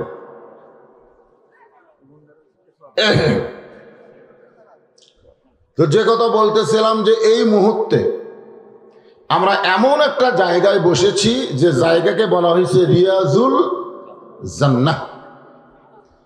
রিয়াজুল জান্নাহ শব্দের অর্থ কি? বেহেশতের টুকরা, বেহেশতের বাগান। তাহলে বেহেশতের বাগানে যে আল্লাহ আমাদেরকে বসালেন, যে আল্লাহ কিছু সময় কোরআন এবং হাদিস থেকে আমাদেরকে আলোচনা শোনার তৌফিক দিলেন, আমরা সে আল্লাহর উপরে খুশি না বেজার? খুশি। তাহলে সকলেই বলবেন রব্বানা লাকাল হামদ, রব্বানা লাকাল হামদ হামদান কাসীরান তাইয়িবান মুবারাকান ফীহি। আমরা এমন এক আল্লাহর প্রশংসা করলাম যে আল্লাহ আমাদেরকে দয়া করে রহম করে মুসলমানের ঘরে মুসলমান হিসাবে কবুল করেছেন। আপনারা বুঝতে পারলেন না? বুঝবার পারলে সবার মুখে সুবহানাল্লাহ উচ্চারণ হতো। আমরা যে দুনিয়াতে বর্তমানে আছি, এই দুনিয়াতে আসার আগে কিন্তু আমরা আর একটা জায়গায় ছিলাম না? সে জায়গাকে বলা হয় আলমে আরওয়াহ, রুহের জগৎ। জোরে বলেন কিসের জগৎ? রুহের জগতে আমরা ছিলাম। সেই জগৎ থেকে আমরা এই দুনিয়ার জগতে এসেছি। আপনারা বলেন তো এই দুনিয়াতে আমাদেরকে কে পাঠাইছেন? আল্লাহ। আল্লাহ যদি আমাদেরকে হিন্দুদের ঘরে পাঠাতেন, মনে করেন, একটু মাঝে মধ্যে মনেও করা দরকার, মনে করা দরকার না? আল্লাহ যদি আমাদেরকে বৌদ্ধ খ্রিস্টান ইহুদির ঘরে পাঠাতেন তাহলে আমাদের অবস্থাটা কি হতো? মুসলমানের ঘরে জন্ম নিয়েছেন তো গুরুত্ব দিচ্ছেন না। আমরা মুসলমানের ঘরে জন্ম নেইনি, আল্লাহ দয়া করে আমাদেরকে মুসলমানের ঘরে প্রেরণ করেছে। ঠিক কিনা? তাহলে বোঝা গেল রুহের জগৎ থেকেই আল্লাহ আমাদেরকে ভালোবাসেন। হয়তো আশেপাশে কোনো হিন্দু বৌদ্ধ খ্রিস্টানের ভাই থাকতে পারেন, থাকতে তো পারে। ভাই মিডিয়ার মাধ্যমে হয়তো অনেক হিন্দুরাও এ কথা শুনতে পারেন। তারা হয়তো বলবে তাহলে আমরা কি, দোষ কার? আসলে দোষ কার? আমরা তো আসি নাই, আল্লাহ পাঠাইছেন। তো আল্লাহ হিন্দুদেরকে হিন্দুদের ঘরে পাঠালেন কেন? ওদেরকে মুসলমানের ঘরে পাঠালেই তো, ঠিক না? কিন্তু এখানে একটা কথা আছে, মাটির পুতুল বানায়া করিলা বেহোশ, তুমি যেমনি নাচাও তেমনি নাচে পুতুলের দাও দোষ। তুমি সর্প হইয়া দংশন করো, ওজা হইয়া ঝাড়ো, তুমি চোরকে বলো চুরি করো, আবার পুলিশ হইয়া ধরো। একটা হিন্দু যদি আল্লাহকে বলে, আল্লাহ আপনি আমাকে মুসলমানের ঘরে পাঠালেই তো আমি মুসলমান হতাম, তো আমার আপনি হিন্দুর ঘরে পাঠালেন কেন?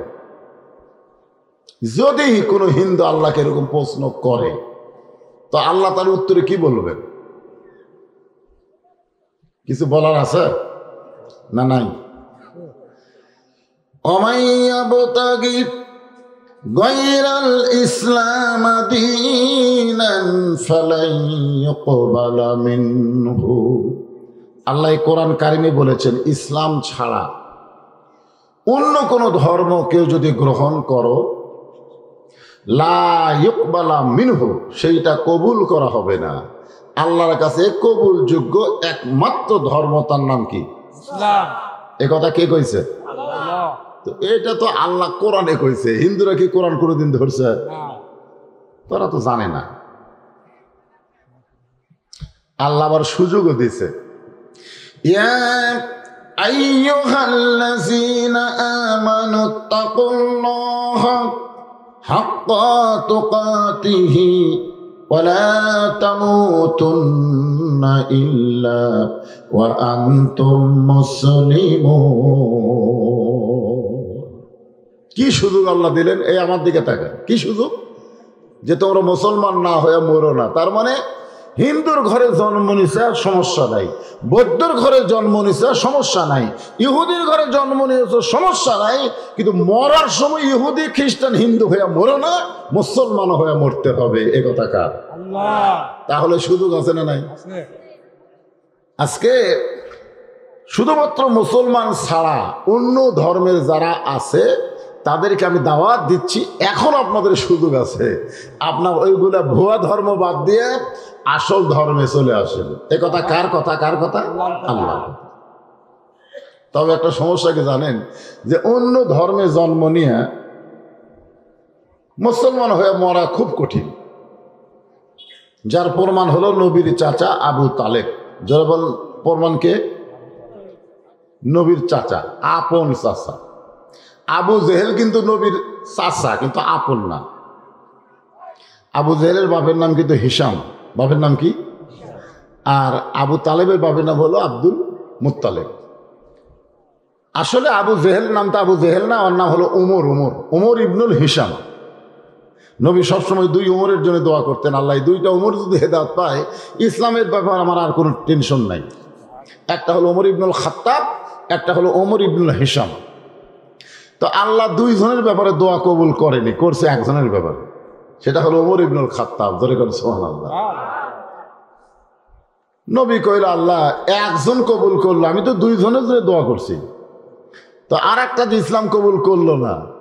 আল্লাহ রাসূল বললেন, সবই যদি দোয়া দেয় হয়, তাহলে আপনাকে দাওয়াতের জন্য পাঠালেন কেন? যে দোয়া দেয় যদি সব হয়ে যায়, তাহলে দাওয়াতের দরকার আছে? ওয়ামান আহসানু قولا ممن دعا إلى الله وعمل صالحا وقال إنني من المسلمين। আমি মনে হয় কোনো গোরস্থানে ওয়াজ করতেছি মনে হচ্ছে। আচ্ছা, কোরআনের আয়াত তেলাওয়াত শুনলে ঈমান বাড়ে না কমে? এটা কার কথা? وَإِذَا تُلِيَتْ عَلَيْهِمْ آيَاتُهُ زَادَتْهُمْ إِيمَانًا وَعَلَى رَبِّهِمْ يَتَوَكَّلُونَ। এইবারে দুই একজনের ঈমান বাড়ছে। রব্বাকা ফাকাব্বির, আল্লাহ কোরআনে বলছেন, যখনই কোরআনের আয়াত তেলাওয়াত হবে, এই তেলাওয়াতের কারণে তোমাদের ঈমান বেড়ে যাবে। আর ঈমান বাড়ার লক্ষণ কি? চুপ থাকা। আজকে বাংলাদেশের মানুষ চুপ। 80 টাকার চাউমিন 200 টাকা গেল, একজনও কথা কয় না। ধরে কোন ঠিক কিনা? 450 টাকা গরুর গোস্ত এখন 700 টাকা বেচতেছে, একটা খরিদ্দারের কথা কয় না। বাংলাদেশের যে হারে জিনিসের দামপত্র বাড়তেছে, এইভাবে যদি আপনার চুপ হয়ে থাকেন, তাহলে বাংলাদেশের সমস্ত অর্থ বিদেশে পাচার হয়ে যাবে, আর দুর্নীতিবাজরা গোটা বাংলাদেশ নিয়ন্ত্রণ করবে। তোর এখন ঠিক কিনা? যদি আপনার চুপ থাকেন, থাকে চোর আসা ঘরের দরজা খুলতেছে, চুপ আছে, চুপ, কথা বলা যাবে না, দেখি চোর কি করে। চোর আসা জিনিস চুরি করতেছে, তাও চুপ আছে, দেখি চোর কি করে। চোর যখন বস্তা ভরে জিনিস লিয়া যাচ্ছে তখন কয় দেখি, চুপ করে আছে, দেখি তো চোর কি করে। চোর চলে গেছে 2 কিলো, তখন চিল্লাচিল্লি করে লাভ আছে? আমাকে বাংলার মানুষও কিন্তু মুখ খুলবে, এমন সময় খুলবে যখন দেশটা ভারতের কাছে বিক্রি হয়ে যাবে। ধরে কথা ঠিক কিনা? কিন্তু তখন খুলে কোনো কাম হবে না। এখনো সময় আছে, মুখ খোলেন, মুখ খোলেন। মুখ বন্ধ রাখা হলো বোবা শয়তানের লক্ষণ। ধরে কোন কথা ঠিক কিনা? মুখ খোলেন।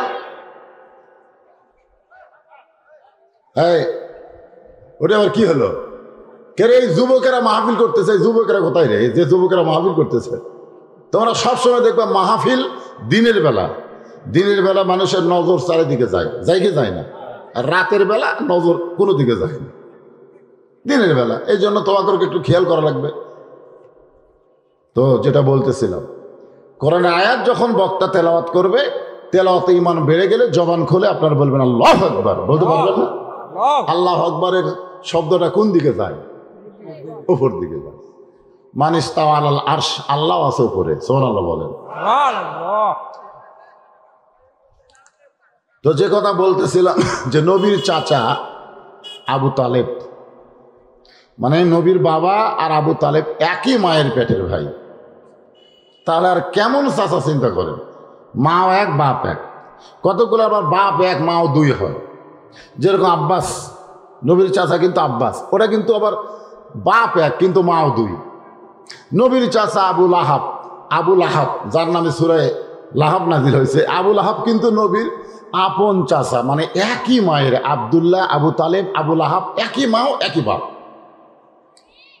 কিন্তু এই বদমাইশ আবু জেহেল ওই আবার নবীর ফুফাতো চাচা। ধরে কোন কি চাচা? ফুফাতো চাচা। যাই হোক, শিশুকালে মইরা গেছে মা, গর্ভে থাকতে মরছে পিতা, নবী চোখে দেখলেন না। কে করিবে লালন পালন, কে দিবে সান্ত্বনা, এই দুনিয়ার বড় এতিম নবী ছিলেন একজনা। একদিন আবু তালেব নবীকে বলতেছে, বাবা তুমি যখন মায়ের পেটে ছিলে তখন তোমার বাবা আব্দুল্লাহ মারা গেছে, তুমি বলো তো তোমার সেই বাবার কথা কি তোমার মনে হয়? আল্লাহ রাসূল বলেন, চাচা আমি মায়ের মুখে বাবার নাম শুনেছি কিন্তু বাবার মুখটা দেখি নাই। আপনার চেহারা দেখলে আমার বাবার কথা মনে হয় না, মনে হয় আপনি আমার বাবা। মাঝে মধ্যে আল্লাহ রাসূল আবু তালেবকে বাবা বলে ডাকতেন, বাবা বলে ডাকতেন।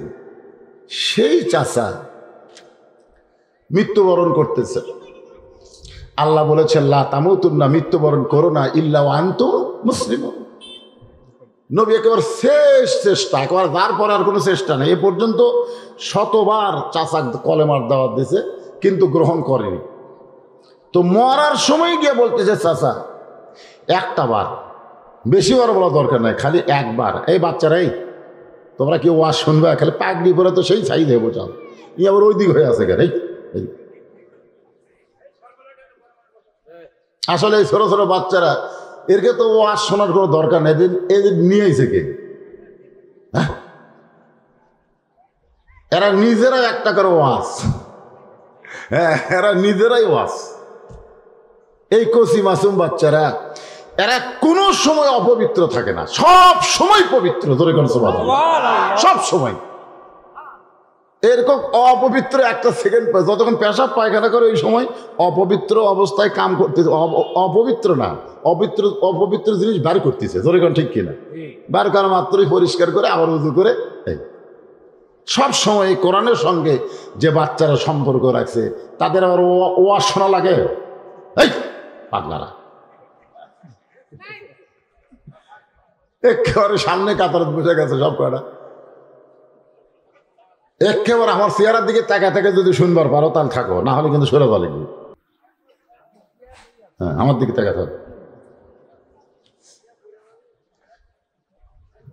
তো যে কথা বলতেছিলাম, একবার ধরে বলেন কয়বার? কোটিবার বলা লাগে? আমি বিয়ে করার সময় খালি 3 বার বলছি কবুল আলহামদুলিল্লাহ, কবুল আলহামদুলিল্লাহ, কবুল আলহামদুলিল্লাহ। আর বলা লাগছে?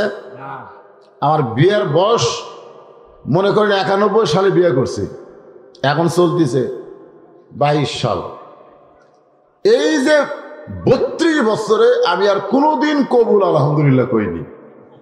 আমার বউ কইনি, আমিও কইনি। আর কয়া লাগবে? আমার বউ কোনোদিন আমাকে বললো না ওই যে বিয়ের সময় তোমাকে আমি কবুল করলাম, তুমি আমাকে কবুল করলে, আমাকে কবুল ঠিক আছে কিনা মাঝে মধ্যে একটু জিকির করি। কি জিকির? কবুল আলহামদুলিল্লাহ, কবুল আলহামদুলিল্লাহ, কবুল আলহামদুলিল্লাহ।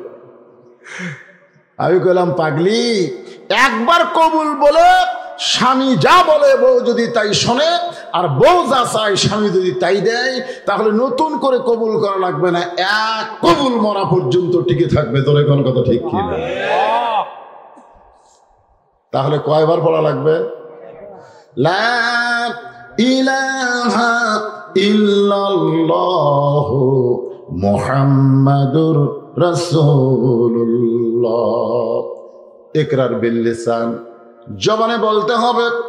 তাসদিক বিল জানান, কলিজার মধ্যে জায়গা দেওয়া লাগবে। আমল বিল আরকান, এই কলেমা অনুযায়ী আমল করতে হবে। তাহলে নতুন করে আর কলমার জিকির করা লাগবে না, এক কলেমাই তোমাকে জান্নাতে পৌঁছায়া দিবে। কলমার জিকির করে সেই রকম জাকের বাটি, কিন্তু শালা নামাজ পড়ে না। এরকম লোক আছে না নাই? দরকার আছে না নাই? জিকে 1 নম্বর, আয় হায় বাতি লিবে থেকে জিকির করে, কিন্তু নামাজ পড়ে না। এরকে নাম দিছে জাকের পাটি। দরকার কি পাটি? এই গুরুদাসপুরের মধ্যে এরা আবার খুব আছে, যেটি সেটি একটা করে মাজার বার করে এরা জিকির করে। দয়াল বাবার জিকির। দরকার কি বাবার জিকির? বোঝার বুদ্ধি নাই, ওরা জিকির মারতেছে। একবার শুধু বলবেন লা ইলাহা ইল্লাল্লাহ মুহাম্মদ রাসূলুল্লাহ, আমি নবী, আপনার হাতটা ধরে জান্নাত ঘরে পৌঁছায়া দিব। আসলে জান্নাত ঘরে পৌঁছানোর মালিক কে? আল্লাহ না, আল্লাহ নয়। সব জায়গায় আল্লাহ করলে হবে না। আছেন আমার মুক্তার, আছেন আমার বারিস্টার, শেষ বিচারের হাইকোর্টেতে তিনি আমায় করবেন পার। আমি পাপী রাসূল জাবিন্দার। আল্লাহ যখন হাকিম হবেন, আমরা যখন আসামি হব, ওই সময় আমাদের নবী উকিল হয়ে, বারিস্টার হয়ে আমাদেরকে জামিন করে আমাদের হাতটা ধরে জান্নাতে পৌঁছে দিবে। জান্নাত, আল্লাহ জান্নাত বানাইছে ঠিকই, কিন্তু জান্নাতের খবর আল্লাহ দেয়নি, নবীর জবান দিয়ে মানুষ শুনেছে। জোরের কথা ঠিক কি না? এ কোরআন শরীফ কি আল্লাহর বাণী না? এ কথা কোন কার বাণী? কিন্তু আল্লাহ কি চিল্লা চিল্লা কছে না নবীর উপর নাজিল করছে? নবীর মুখ দেবার আছে। হ্যাঁ, আজকে সেই নবীকে খাটো করে অনেকে বলে, নবী সম্পর্কে এমন কথা বলে যে নবী মনে হয় কিছুই না, নবী মনে হয় চাচাতো ভাই। 2-1 জন এরকম মৌলবি বাড়াইনি, কিছুই। আরে পাগলা, নবী না হলে তুমি আল্লাহরে চিন্তা কেমনে? আবু তালেব 2 চোখ দিয়ে দর দর করে পানি পড়তেছে। নবী কপালে চুমু দিয়ে বললেন, চাচা আপনি জবান খোলেন, চোখের পানি কেন বের করতেছেন? একটা বার বলেন লা ইলাহা ইল্লাল্লাহ। আবু তালেব জবান খুলে বললেন, বাজান মরি যখন যাচ্ছি তখন বাপ দাদার ধর্ম ছাড়ব? মরি যখন যাচ্ছি খামাখা বাপ দাদার ধর্ম ছাড়বো কেন? এখান থেকে প্রমাণ হলো যে অন্য ধর্মে জন্ম নিয়ে মুসলমান হয়ে মরা খুব কঠিন। কিন্তু আল্লাহকে আমাদের জন্য এই কঠিন রাখছে? এখন রাখছে। কেন কঠিন আমাদের জন্য রাখলো না? কারণ রুহের জগতে আল্লাহ আমাদের রুহগুলোকে এত ভালো রাখছে, যার কারণে সরাসরি মুসলমানের ঘরে আমাদেরকে প্রেরণ করেছে। তো রুহের জগতে আল্লাহ যদি আমাদেরকে ভালোবাসে, তাহলে দুনিয়ার জগতে মনে হয় ভালোবাসে না? এখন বাসে কি বাসে না? দুনিয়ার জগতে যদি ভালো না বাসতো, তাহলে আজকের এই সামিয়ানার তলে আমাদেরকে আসার তৌফিক দিত না। আল্লাহ ভালোবাসে বলে যা জান্নাতের বাগানে যা, যারাই জান্নাতের বাগানে বসলা আমি তাদেরকে জান্নাত দিয়ে দিলাম। কি কোন আল্লাহ দিবার পারে কি পারে না? আপনাদের কি মনে হয়? এই জন্যে আমরা আল্লাহর প্রশংসা কম করব না বেশি করব? নিদানে আখেরাতে তরাইতে কান্ডারি হইয়া নবী পার করিবেন সেই তরণী। সবাই বলেন নবী মোর পরশমণি, নবী মোর সোনার খনি, নবী নাম ভাবে জীবন সেই তো দোজা হানের ধ্বনি। এমন একটা নবী পাইছি মাশাআল্লাহ। ইসলাম তো পাইছি, আমরা তো মুসলমান হইছি, আবার নবী একটা পাইছি। আমরা যদি আদম নবীর উম্মত হতাম, আমরা যদি নূহ নবীর উম্মত হতাম, আমরা যদি ঈসা নবীর উম্মত হতাম, তাহলে আমাদের ভাগ্য এত ভালো হতো না। এই নবীর উম্মত হওয়ার কারণে আল্লাহ যে ভাগ্যবান বানাইছে, তোর কোন কথা ঠিক কিনা? তাহলে রুহের জগতে আল্লাহ আমাকে পছন্দ তো করলই, আবার বিশ্ব নবীর উম্মত হিসাবে আমাদেরকে কবুল করলো। কি ভাগ্যবান আল্লাহ! আমাদের মতন ভাগ্যবান কেউ আছে পৃথিবীতে?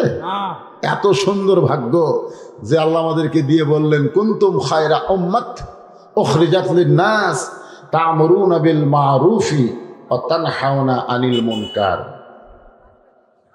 আমি আজকে আপনাদের সামনে মানুষ মরে গেলে আমরা যে আয়াত পড়ি আমাদের কাহালুতে, কোনো মানুষ যখন মারা যায়, মরার খবর শুনে সকলে পড়ে ইন্না লিল্লাহি ওয়া ইন্না ইলাইহি রাজিউন। আপনাদের তারাশের খবর কি? একই খবর। মানে মরে গেলে আমরা যে আয়াত কই, আসলে কি এটা মরার আয়াত? এটা কি আসলে মরার? মানুষ মরলে যে আমরা বলি, কেন বলি? আমি বহু লোককে বলছি, ভাই এই যে মানুষ মরলে ইন্না লিল্লাহি ওয়া ইন্না ইলাইহি রাজিউন আমরা কেন কই? বলে হুজুর সবাই কয়, আমিও কই, কিন্তু কেন কই আজ পর্যন্ত সঠিক উত্তর কেউ দিতে পারেনি। সঠিক উত্তর কেউ দেয়নি, কিন্তু আল্লাহ কোরআনে সঠিক উত্তর দিয়েছে। সুবহানাল্লাহ বলেন। আল্লাহ বলতেছেন ইজা মানে যখন আসাবাতুহুম মুসিবা, তোমাদের উপরে বিপদ আপদ মুসিবত আসবে, ক্বালু তখন তোমরা বলবে ইন্না লিল্লাহি ওয়া ইন্না ইলাইহি রাজিউন। আপনারা বলেন তো এই মুহূর্তে বাংলাদেশের সবচাইতে বড় বিপদের নাম কি? যে বিপদে ইন্না লিল্লাহ পড়ার হুকুম করেছে আল্লাহ। ক্বালু মানে কি? আল্লাহ বলেছে বলো বর্তমানে বাংলাদেশের সবচাইতে বড় বিপদ কি? হ্যাঁ, সবচাইতে বড় বিপদ হলো যুবকদের হাতে এই মোবাইল। বর্তমানে আমি হিসাব করে দেখলাম এই বাংলাদেশে সবচাইতে বড় বিপদ হলো যুবকদের হাতে এই মোবাইল। স্বয়ং জিবরাইল এসেও যদি আমার মতন বক্তা হয়ে ওয়াজ করে, তারপরেও যুবকদেরকে ভালো করা যাবে না। আপনারা কাগজ কলমে লিখেলেন, এই যুবকদেরকে ভালো করার কোনো আইন, কোনো সমাজ আমাদের বাংলাদেশে নাই। কোনো বক্তার ওয়াজ দেওয়া হবে না। যেইভাবে যুবকেরা নষ্টের পথে চলে গেছে, এরা একেবারে ধ্বংসের দ্বার প্রান্তে পৌঁছে গেছে, সেখান থেকে ফিরে আনা খুব কঠিন। সবচাইতে বড় বিপদ হলো আমাদের সমাজের যুবকগুলো নষ্ট হয়ে গেল। ধরে কোন কথা ঠিক? তাহলে সবচেয়ে বড় বিপদ কি? মানুষ মরা না যুবক নষ্ট হওয়া? হ্যাঁ, এই যুবকগুলোকে ওই ধ্বংসের দ্বার প্রান্ত থেকে ফিরে আনার একটা ব্যবস্থা আছে। এই যুবকেরা, সেই ব্যবস্থাটা আল্লাহ কোরআনে দেয়নি, ধরে কোন দিতে দেয় নাই। যেই কোরআনকে লক্ষ্য করে আল্লাহ বললেন ইন্না নাহনু নাযালনা যিকরা ওয়া ইন্না লাহু লাহাফিজুন। এই কোরআনকে আমি আল্লাহ জিকির হিসাবে নাজিল করেছি, আর কোরআন হেফাজতের দায়িত্ব কোনো সরকারকে দেওয়া হয় নাই, কোনো মানুষকে দেওয়া হয় নাই, স্বয়ং আল্লাহ তাআলা নিজেই দায়িত্ব নিয়েছে। ধরে কর সুবহানাল্লাহ। অনুনাজ্জিলু মিনাল কুরআনি মা হুয়া শিফাউ ওয়া রাহমাতুল লিল মুমিনিন। এর একটা বাংলা স্লোগান কি জানেন? এই আমরা কি মাইকের সাউন্ড ঠিক মতো শুনতে পাচ্ছেন না? তাহলে আনমোনা দেখা যায়। এই যে আয়তে কারিমা তেলাওয়াত করলাম, একজন সামনে থেকে আল্লাহু আকবার করলেন, বাদ বাকি বলেন না, আচ্ছা না করেন, না কোনো অসুবিধা নেই। আপনার যদি না বলেন আল্লাহর কি ঠেকা নাকি? দুনিয়ার কোন মানুষ যদি আল্লাহু আকবার না বলে আল্লাহর ঠেকা আছে? ঠেকা আছে? আমরা প্রশংসা করলে আল্লাহর কোনো লাভ নাই, বরং যিনি প্রশংসা করবে তারই লাভ হবে। কথা ঠিক, আল্লাহর কি ঠেকা রে? আল্লাহকে একটা লোক যদি আমাকে সেজদা না করে, আমি আল্লাহ যেমন আছি তেমনই থাকবো। সমস্ত লোক যদি আমাকে সেজদা করে, আমি আল্লাহ বড় হব না, যেমন আছি তেমনই থাকবো। তোমরা নামাজ পড়বো, তোমাকে লাভ। তোমরা আলহামদুলিল্লাহ বলবো, তোমরা আল্লাহ বললে তোমাদের লাভ। আমি আল্লাহর কোনো লাভ নাই। জোরে করে আপনারা যদি না বলেন আল্লাহর কি ভোটও ঠেকবে নাকি? আল্লাহ ভোটও ঠকে যাবে? আল্লাহ কি 30 তারিখের ভোট 29 তারিখ করে? আল্লাহ কি ভোটছর নাকি? ভোটছর যত চোর সব বাংলাদেশে ভরে গেছে। প্রধানমন্ত্রী বলেছে 23 সাল হলো দুর্ভিক্ষের সাল।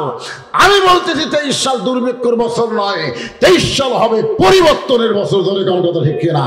পরিবর্তন হবে, এইরকম ভেজাল বাংলাদেশ আর থাকবে না। ধরে কোন কথা ঠিক কিনা? শোনেন মনোযোগ দিয়ে। এই যুবকদেরকে এইভাবে ছেড়ে দেবেন মেসি নেইমারের পাশে, এদের জীবন নষ্ট করবে মেসি আর নেইমার।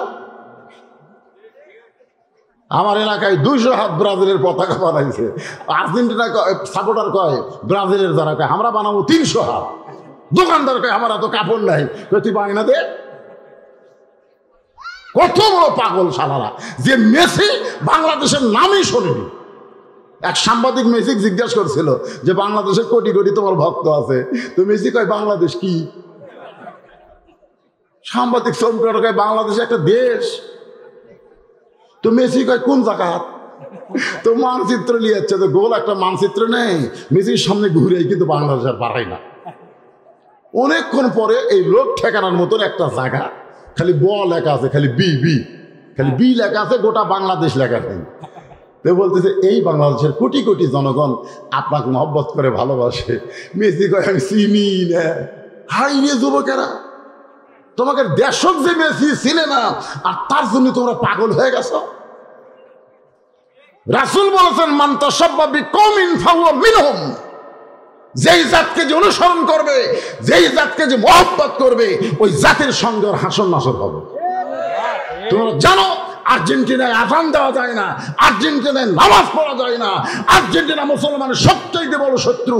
আর সেই দেশের খেলা, সেই দেশের পতাকা তোমার বাড়ির আঙ্গিনায় উঠতেছে। বিশ্বাস করো, আর যাই হোক তুই মুসলমান হয়ে মরতে পারবা না। ধরে কোন কথা ঠিক না? মরণই তো এখনো, মরার সময় বুঝতে পারবা তোমার অবস্থাটা কি হবে। হ্যাঁ যুবক রে, এই যুবকদের ভালো করার একটা আয়াত আমি তেলাওয়াত করলাম, আর আপনারা চুপ করে থাকলেন।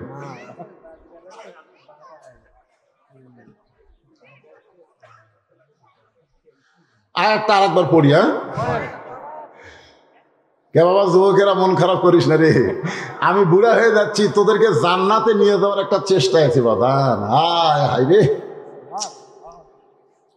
এখন আর ইয়াও নাই, হাই স্কুল মাঠ ফাঁকা, কলেজ মাঠ ফাঁকা, কিন্তু যুবকেরা খেলাধুলা করে না।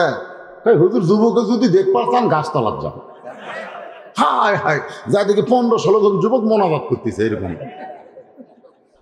হ্যাঁ এরকম মোবাইল হাতে দিয়ে এই 2 হাত দিয়ে ধরে এই করতেছে। কি করে? যা করে শেষ। যদি আপনি ডাকেন ফাতেমা, নাম থোছেন ভালো, ফাতেমা দেখে বিয়েও করছেন, ও ফাতেমা, এক ডাকে কথা কয় না। ও ফাতেমা, কে গো ফাতেমা, কি তা আমি তোমাকে একটু ডাকতেছি, 3 বার ডাকলাম, এরকম কাউয়ের মতন চিল্লাও কেন? একটু কাছে আসা, আমার কাম আছে, কাম ছেড়ে ইয়ের কি, ওরে বাবা রে, ওর কাম আছে, চাপাত খালি দিতে পারো। সমস্ত নারীদের জান্নাতি নেত্রী হবে ফাতেমা। তার জীবনে শোনেন, এই মেয়েরা জীবনে শোনেন, স্বামীর সামনে দাঁড়াইছে, ঘড়ি এত জোরে দৌড়াই করে মনে হয় ওয়াজ কমপ্লিট করা খুব কঠিন হয় ভাই রে, আসরে নামাজ আসতেছে। বিরক্ত হচ্ছেন আপনারা? স্বামীর সামনে হযরত আলী বলতেছেন ফাতেমা তুমি এত ভক্তি করো, এত সম্মান করো স্বামীকে, অথচ আমি তোমারে কিছুই দিবার পারি না, কিছুই দিবার পারে না, কিছুই দেয়। কি দিবে আপনার বলেন তো? আলী কি দিবে? যখন নবী বলছিলেন আলী রে তোর ভাগ্যের দরজা খুলেছে, আলী বলছে যে হুজুর আমার আবার ভাগ্য আছে? আমার কোনো ভাগ্যই নাই। আল্লাহ রাসূল বলে আলী রে স্বয়ং আল্লাহ ঘটকালি করে আমার কলির টুকরা ফাতেমার সঙ্গে তোর বিয়ে হবি রে। আলী কয় হুজুর আপনি আমার চাচাতো ভাই। রাসূল বললেন পাগলা, আল্লাহ ঘটক হলে এর ভাইটাই কুলাই। আসলে আবু তালেবের বেটা হচ্ছে হযরত আলী। আবু তালেবের বেটা, যে তালেবের কথা বললাম ইমান ছাড়া মরিছে, ওরই বেটা হলো হযরত আলী। আর আব্দুল্লাহর বেটা হলো আল্লাহর নবী। আমি আপনার চাচাতো ভাই। নবী বলতেছে আল্লাহ যেখানে ঘটক হয়েছে সেখানে আর ভাইয়ের খাওয়া আছে? আলী বলতেছে হুজুর আমার যে কিছুই নাই। বলে কিছু না থাকলে কি হবে, তোর মধ্যে এমন কিছু আছে যেটা আমার আল্লাহর বড় পছন্দ হয়েছে। তোর আলী কিন্তু যখন ফাতেমার সঙ্গে বিয়ে হয় তখন কিন্তু মহরনা পর্যন্ত দিবার পারে নাই। ওই মাথার হেলমেট বিক্রি করতে চাইছিল, ওসমান গনির টাকা দেওয়া হয়েছে। ওয়াজটা আপনারা শুনছেন, যেটা আজকে বলতে চাচ্ছি একটু মনোযোগ দিয়ে শোনেন। নবী ফাতেমার কানে কানে গিয়ে বলতেছে মা আজকে কিন্তু আলীর হাতে তোমারে তুলে দিলাম। ও ফাতেমা আলীর সঙ্গে কোনোদিন বেয়াদবি করবা না। আলী আমার দুর্বল নয়, আলী আমার সবল। ইমানের দিক দিয়ে আলী 1 নম্বর, আমলের দিক দিয়ে আলী 1 নম্বর, এলেমের দিক দিয়ে আলী 1 নম্বর, জিহাদের ময়দানে আলী 1 নম্বর। ফাতেমা সব দিক দিয়ে আমার আলী 1 নম্বর, কিন্তু সম্পদের দিকে আমার আলীর মতো গরিব কেউ নাই। নবী কান্দার বলে ফাতেমা রে হাসরের ময়দানে আমি নবী আলীর হাত ধরে হাসরের ময়দানে যাবো, গিয়ে বলবো আল্লাহ আমি নবী গরিব, আমার আলীও গরিব। আল্লাহ গরিব নবীর ওসিলায় গরিব আলীকে তুমি মাফ করে দাও। আলী কান্দার বলে ফাতেমা দুনিয়ার জীবনে কিছুই দিবার পারলাম না, তারপরেও তুমি এত ভক্তি করো ফাতেমা। ও ফাতেমা তুমি কি জানো আমি এখানে না আসার আগে তোমার সন্তান হোসাইন আসতে চেয়েছিল। ফাতেমা বলে কেন হোসেন আসতে চাই? বলে দরজায় কতগুলো মেয়ে, তারা তোমার সঙ্গে দেখা করবে। তুমি যদি অনুমতি দাও ফাতেমা তাহলে মেয়েরা তোমার সঙ্গে দেখা করতে চায়। ফাতেমা বললেন স্বামী গো মেয়েরা যখন আমার সঙ্গে দেখা করবে তাহলে আপনার যে কষ্ট হবে। হয়তো আলী কয় মেয়েরা তোমার সঙ্গে দেখা করবে আমার কষ্ট কি? ফাতেমা বলতেছে মেয়েরা আমার সঙ্গে দেখা করতে গেলে আপনাকে পর্দার ব্যবস্থা করা লাগবে। পর্দা। এই 2 মুরব্বী একসাথে উঠলো কেন? বিয়াই নাকি রে নাকি রে? আজান দেবে। এই বাবা মাইক ছাড়া দিয়ে আজকে আজান। এই গ্রামের মসজিদে মাইক ছাড়া আজান হবে। হ্যাঁ না গেছে তো গেছে মসজিদ কটা মাইক ছাড়া আজান হবে। আর এখানে বিশাল জামাত হবে। সমস্যা আছে কে ভাই? সমস্যা আছে? এই যে পিছনে দেখেন খাড়া হয়ে থাকে শুনতেছে, বসে থাকে শুনতেছে। একটু এই ওয়াজটা করে আমাদের যুবকগুলো কেমনে আল্লাহর পথে আসবে এর উপর একটা মেসেজ দিয়ে মোনাজাত হবে ইনশাআল্লাহ। লম্বা চড়া না, যতদূর পর্যন্ত পারতেছে আলহামদুলিল্লাহ এগুলো আমল করা লাগবে। কি বলতেছে আমি? ফাতেমা বলতেছে আপনাকে পর্দার ব্যবস্থা করা লাগবে। আপনি কি পর্দার ব্যবস্থা করতে কষ্ট পাবেন না? আলী বলতেছেন ফাতেমা তোমার কি মাথা ঠিক আছে? মেয়েরা মেয়ের সঙ্গে দেখা করবে, মেয়েরা মেয়ের সঙ্গে দেখা করবে, এখানে আবার পর্দা কি? ফাতেমা বলতেছে আপনি জ্ঞানের রাজা হওয়ার পারেন। আনা মাদিনাতুল ইলমে ওয়া আলীও বাবুহা। রাসূল বলেছে আমি হচ্ছে ইলমের শহর, আলী হচ্ছে তার দরওয়াজা। তার মানে আলী জ্ঞানের রাজা। ধরে কেন আলী জ্ঞানের, আপনি জ্ঞানের রাজা হতে পারেন কিন্তু পর্দা সম্পর্কে আপনি কম জানেন। পর্দা সম্পর্কে আপনি কম জানেন। আলী বলতেছে আমি পর্দা সম্পর্কে জানি না। ফাতেমা বলতেছে আপনি বলেন তো দরজায় যে কটা মেয়ে দেখ আচ্ছা আমার সঙ্গে দেখা করবে তাদেরকে আপনি চেনেন? যেগুলো মেয়ে আমার সঙ্গে দেখা করবে আইছে তাদেরকে আপনি চেনেন? সঙ্গে সঙ্গে হয়তো আলী ফাতেমার কপালে একটা চুমা দিয়ে বলতেছে এই একটা মেয়ে ছাড়া, এই হাসান হোসেনের মা ছাড়া আমি অন্য কোনো মেয়েকে চিনি না। আপনার সবাই সুবহানাল্লাহ বললেন না, কারণ আমরা যে বহুগুলো চিনি। আমাকে চেনার শেষ আছে? এটা কার বউ রে? খুবই সুন্দরী রে। এটা কার মেয়ে রে? ফাইন সুন্দরী রে। কে রে? তো কত সুন্দরী মাপা লাগবি কা? কোনটা ফাইন কোনটা খুব ওটা মাপ পারে যায়, তুই যে জাহান্নামে গেলি। আল্লাহ কোরআনে বলেছে কুল্লিল মুমিনিনা ইয়াগুদ্দু মিন আবসারিহিম, তুমি যদি মুমিন হও তোমার নজর থাকবে নিচের দিকে।